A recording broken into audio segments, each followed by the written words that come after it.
राजस्थान की हर खबर देखते रहिए डीपीके न्यूज पर।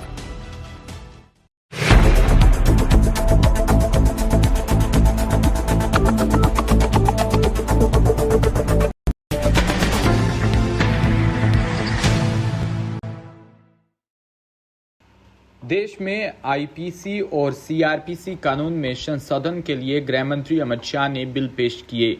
ऐसे में अगर ये बिल पास हो जाते हैं तो कई प्रावधान लागू होंगे और अंग्रेजों के बनाए कानून में आज के समय की मांग के अनुरूप बदलाव होंगे। इस बीच जो बिल गृह मंत्री अमित शाह ने संसद में रखा उसमें मॉब लिंचिंग की घटना पर मौत की सजा का प्रावधान है। इसके तहत 5 या उससे अधिक लोग जाति, नस्ल या फिर भाषा के आधार पर हत्या करते हैं तो उनके लिए फांसी की सजा का प्रावधान रखा गया है। राजस्थान लिंचिंग संरक्षण विधेयक 2019 में, हालांकि राजस्थान देश का वो राज्य है जिसमें मॉब लिंचिंग रोकने के लिए 2019 में ही राजस्थान लिंचिंग संरक्षण विधेयक 2019 को प्रस्तुत किया था। अब यह बिल केंद्रीय अधिनियम में संशोधन से जुड़ा था। ऐसे में केंद्रीय सूची का कानून होने के चलते राष्ट्रपति की अनुमति के लिए इसे भेजा गया था, जिसे अब तक अनुमति नहीं मिली। राजस्थान में मॉब लिंचिंग को लेकर जो बिल आया था उसके अनुसार सजा के तौर पर आजीवन कठोर कारावास और 5 लाख तक का जुर्माना लगाया था, लेकिन अब तक यह बिल राष्ट्रपति की अनुमति न मिलने के चलते पेंडिंग है।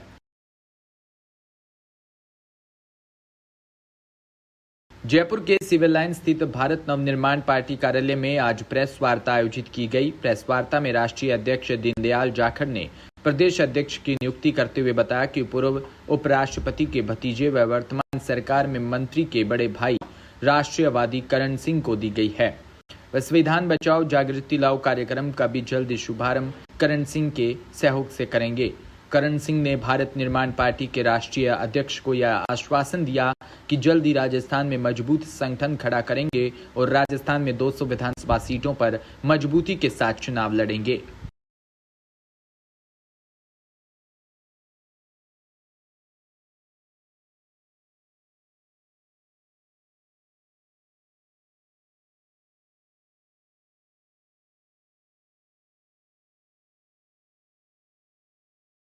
हम लोग कब से राजनीति में हैं। शेखावत खानदान, शेखावत मेरे आदर्श रहे हैं, मेरे बड़े पिता रहे हैं, तो मैं काफ़ी उनसे प्रभावित रहा। हम लोग काफ़ी प्रभावित रहे। बिशन सिंह शेखावत अपने आप में राजस्थान में एक बहुत बड़ा नाम था, कर्मचारी नेता थे।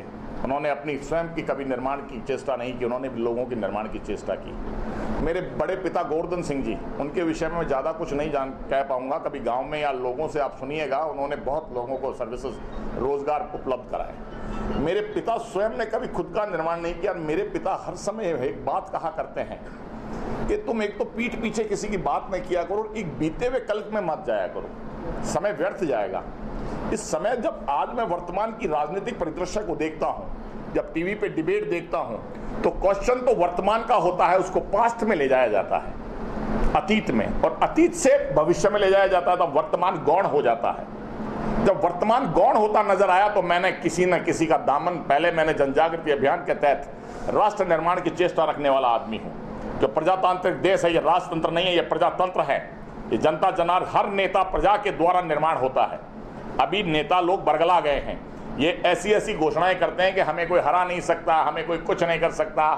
हिंदू फूट डाल रहे हैं, तेरा मेरा अपना पराया राग द्वेष पैदा कर रहे हैं। ये राष्ट्र हैं जहाँ पे वर्तमान में हिंदू, मुस्लिम, सिख, ईसाई सब मिलेंगे तो मुट्ठी बनेंगे।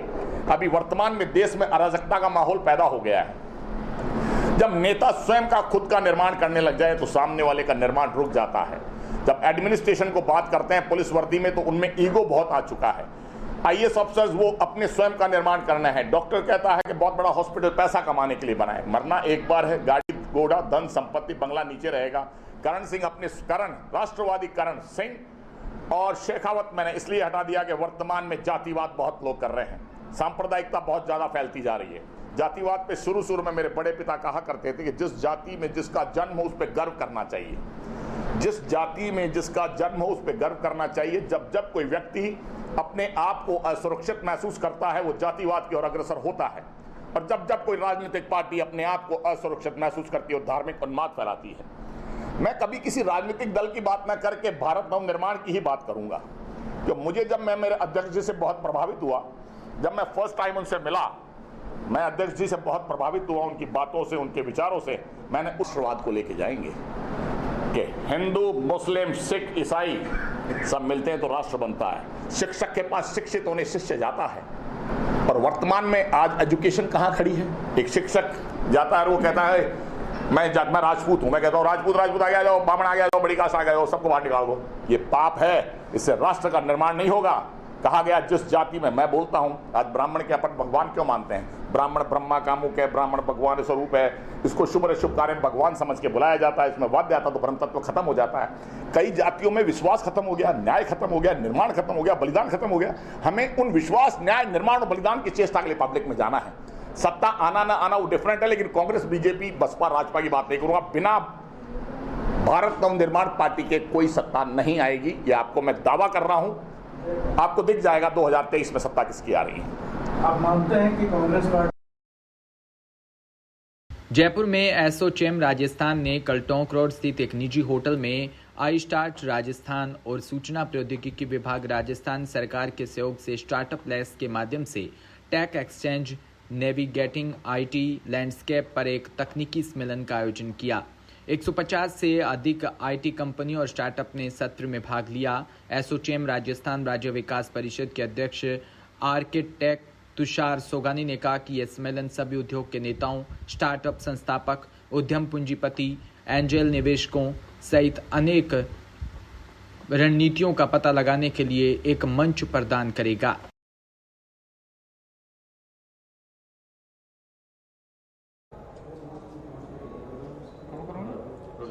सर, क्या कुछ चर्चा इसमें की? आज का सेशन था जो हमारा, जिसका टॉपिक था कि आईटी को किस तरह से स्टार्टअप के साथ रिलेट किया जाए। इसके ऊपर हमारा ध्येय यही है कि आईटी इंडस्ट्री, जो कि हिंदुस्तान की जीडीपी का 10% कंट्रीब्यूशन होता है, और स्टार्टअप को स्टैब्लिश करने में आईटी का एक बहुत बड़ा रोल होता है। तो इसीलिए आज हमने गवर्नमेंट से भी काफ़ी लोग बुलाए थे। एसोचैम का ये उद्देश्य है कि किस तरह से नए एंटरप्रेन्योर जो कि स्टार्टअप के तहत अपना बिजनेस को इस्टेब्लिश करना चाहते हैं, एसोचैम किस तरह से एक ब्रिज का काम करे सरकार और स्टार्टअप के लोगों के बीच। कुछ टिप्स भी दिए इसमें कुछ? देखिए, हमारे यहाँ पे इस आईस्टैक्स के अमित पुरोहित जी आए थे। तो गवर्नमेंट की तरफ से जो भी कुछ पॉलिसीज़ के तहत जो भी उनको एक स्पेशल चीज़ें दी जाती है, उनका उन्होंने बड़ी बखूबी से बखान किया। संगरिया से खबर, जहां पुलिस थाने में आज शाम 3 बजे पुलिस अधीक्षक सुधीर चौधरी, पुलिस उप अधीक्षक श्रवण झोरड़, थाना प्रभारी रामचंद्र कसवा ने प्रेस वार्ता करते हुए बताया कि पुलिस मुख्यालय के आदेश अनुसार क्षेत्र में 12 अगस्त और 13 अगस्त को 2 दिन का विशेष अभियान पुलिस द्वारा आरोपियों की धरपकड़ का चलाया गया है। इसमें फिरौती मांगने वाले व एनडीपीएस में लूटपाट और अन्य आरोपों में संलिप्त और नशा बेचने वालों पर पुलिस द्वारा लगातार धरपकड़ कार्रवाई की जा रही है। क्षेत्र में स्कूली व कॉलेज की छात्राओं और महिलाओं के साथ छेड़खानी करने वाले मंचलों की भी अब खैर नहीं। क्षेत्र में बढ़ रहे अपराध को रोकने के लिए पुलिस का विशेष ध्यान रहेगा।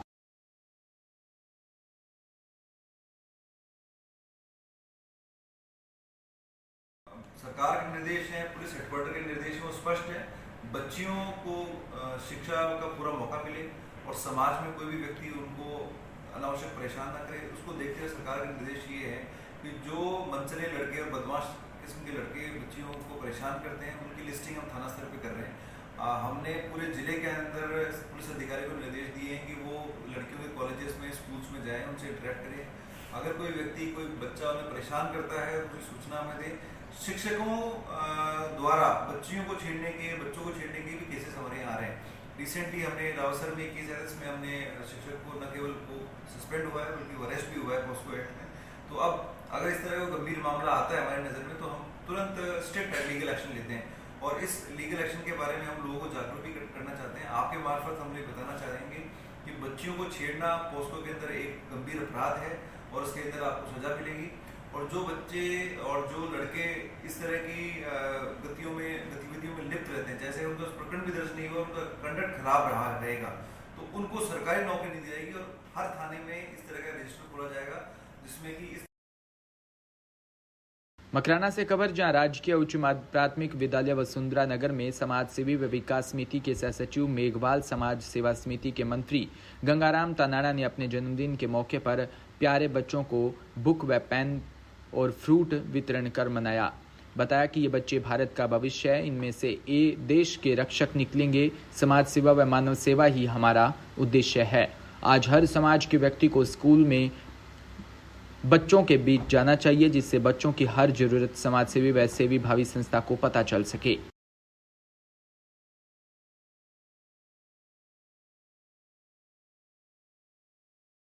सूरतगढ़ से खबर, जहां इंदिरा गांधी स्मार्टफोन योजना के फोन वितरण कार्यक्रम का निरीक्षण करने जिला कलेक्टर अंशदीप अंबेडकर भवन में पहुंचे। चयनितों को दिए जा रहे स्मार्टफोन, जिसमें वार्ड नंबर 1 व 2 की चयनित महिलाओं व बच्चियों को स्मार्टफोन बांटे। ग्रामीण व शहरी क्षेत्रों में 10,755 स्मार्टफोन बांटे जाने हैं। स्मार्टफोन 2020 शहरी महिलाओं व बच्चों को दिए जाएंगे। ग्रामीण क्षेत्र की 8,735 महिलाओं व बच्चियों को स्मार्टफोन मिलेंगे। बस्ती से खबर, जहां जयपुर में इन दिनों भक्ति के माहौल में रंगा है। आए दिन मंदिरों के बाहर और बाजारों में हनुमान चालीसा के पाठ किए जा रहे हैं। इसी की तर्ज पर अब मालपुरा में 29 अगस्त को हनुमान चालीसा के पाठ का आयोजन किया जाएगा। शनिवार को राज्यसभा सांसद व उपसभापति घनश्याम तिवाड़ी ने इसके पोस्टर का विमोचन किया। आयोजनकर्ता अखिल भारतीय हरियाणा गौड़ ब्राह्मण महासभा के प्रदेश अध्यक्ष व जयपुर डेयरी डायरेक्टर रामनारायण काजला ने बताया कि हनुमान चालीसा हिंदुओं का प्रतीक है। काजला ने कहा कि मालपुरा राजधानी के निकट होते हुए भी आज अन्य शहरों में काफी पिछड़ा है। इस बार हम सबको मिलकर यहाँ के उत्थान के लिए काम करना है।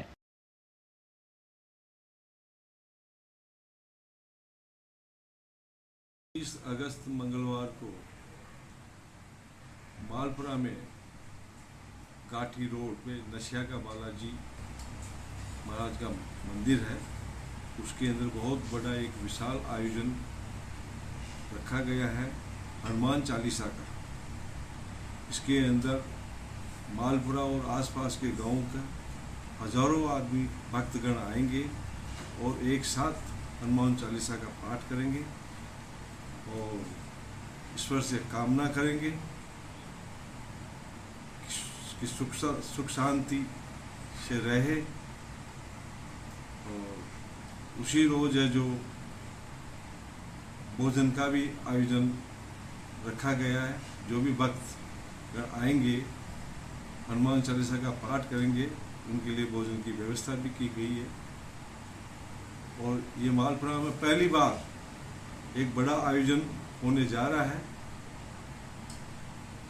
इसकी तैयारियां किस तरीके से चल रही है अभी से? इसकी तैयारियां है जो हम तिवरी से खबर, जहां कस्बे में पंचायत समिति सभागार में इंदिरा गांधी स्मार्टफोन योजना के तहत शनिवार को महिलाओं व लड़कियों को स्मार्टफोन वितरित किए। इस दौरान महिलाओं को रोजमर्रा के कार्य व बेटियों को पढ़ाई में स्मार्टफोन का उपयोग करने के लिए प्रेरित किया। मोबाइल फोन पाकर महिलाएं व लड़कियों के चेहरे खिल उठे। सूरतगढ़ में All India Ulama Mashaikh Board Youth Wing द्वारा ऑपरेशन सुकून के तहत पंजाब बाढ़ प्रभावित इलाके के लिए राहत सामग्री रवाना की। All India Ulama Mashaikh Board Youth Wing के प्रदेश अध्यक्ष बरकत शाह, बोदला व पूर्व पार्षद गुलाम मोहम्मद पठान और सईद हाजी अशकर शाह और शहर काजी गुलाम कादिर साहब और हाफिज सलीम साहब अशरफी ने हरी झंडी दिखाकर गाड़ी को रवाना किया।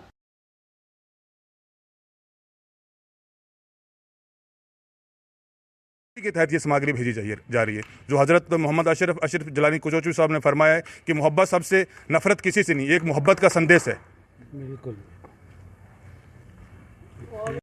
पंजाब के अंदर कौन कौन से इलाके में जाओगे पंजाब? जी, हमारा जो ज़्यादातर बाढ़ पीड़ित इलाका है, जो जहाँ ज़्यादा त्रासदी आई है, जैसे हमें पता किया है कि जो नकोदर का इलाका है वहाँ बहुत ज़्यादा बाढ़ पीड़ितों के लिए बहुत ज़्यादा गरीबी इलाका भी है और वहाँ बहुत ज़्यादा नुकसान भी हुआ है। तो हम नकोदर के इर्द गिर्द जो ज़रूरतमंद लोग हैं उनके लिए हम ये राशन की जो सामग्री गाड़ी भर के भेज रहे हैं। कितने दिन का कार्यक्रम रहेगा? ये हमारा जितना या 2 दिन का कार्यक्रम रहेगा। हम खुद मैं साथ जा रहा हूँ, हम सब युवा सभी साथ जा रहे हैं। हम जाके जो जरूरतमंद लोग हैं उनको वितरित करके आएंगे।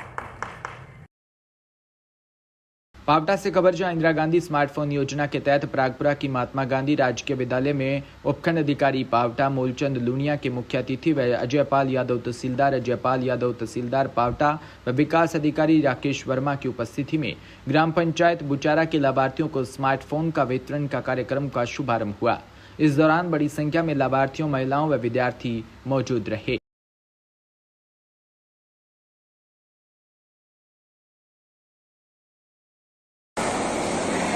आज मुख्यमंत्री द्वारा जन कल्याण योजनाएं जो चलाई जा रही है उसके तहत स्मार्टफोन वितरण योजना का शुभारंभ हुआ है, तो उसके बारे में आप क्या कहेंगे? पावटा उपखंड क्षेत्र में सबसे पहले हम आज ग्राम पंचायत बुचारा के जो ग्रामवासी हैं उनको इंदिरा गांधी स्मार्टफोन वितरण योजना के तहत फोन का इनको वितरण किया जा रहा है। इनमें एकलनारी है, 9 से 12 में पढ़ने वाली बच्चे हैं, कॉलेज में पढ़ने वाली बच्चे हैं, नरेगा में जिन्होंने 100 दिन का काम कर लिया है, शहरी क्षेत्र में 50 दिन काम कर लिया है, उनको स्मार्टफोन वितरण किया जा रहा है।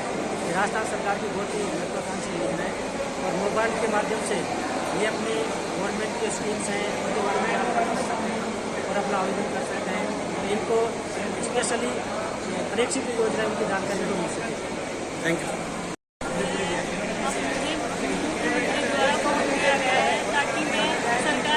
के बारे में जानकारी प्राप्त कर सकूं और फायदा उठा सकूं ताकि बल्कि नॉलेज प्राप्त हो सके, सरकार की योजनाओं के बारे में पता चल सके कि कौन सी योजना स्टार्ट हो रही है, कौन सी योजना में आवेदन कर सकूं और अधिक से। जावरा में इस बार स्वतंत्रता दिवस का मुख्य समारोह व ध्वजारोहण कार्यक्रम नगर की खाचरोद नाका स्थित कृषि मंडी प्रांगण में होगा। सालों से यह आयोजन महात्मा गांधी स्कूल में होता आया है, लेकिन इस बार वो सीए राइज स्कूल का निर्माण चल रहा है, इसलिए प्रशासन ने मंडी प्रांगण में मुख्य समारोह के लिए चिन्हित किया। यहां प्रांगण की स्थिति और प्रारंभिक तैयारियों के लिए एसडीएम अनिल भाना ने मंडी का निरीक्षण किया और सभी को दिशा निर्देशित भी किए। शासन प्रशासन द्वारा हर घर तिरंगा लगाने को लेकर भी टीम गठित की।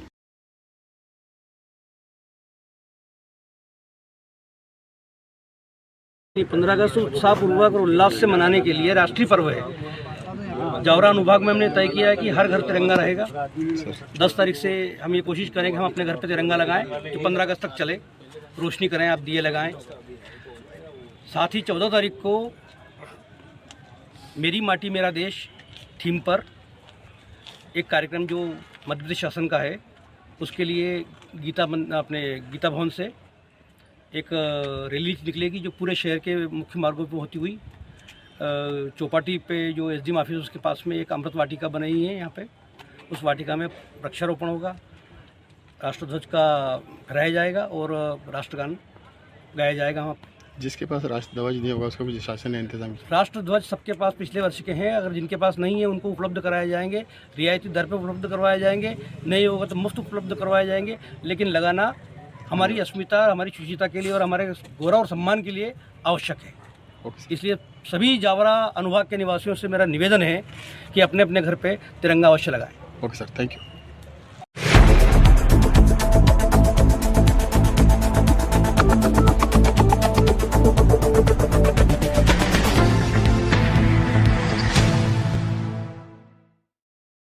राजस्थान ने इतना जोश पहले कभी नहीं देखा। ओलंपिक्स स्तर के खेल राजस्थान के हर शहर, हर गांव में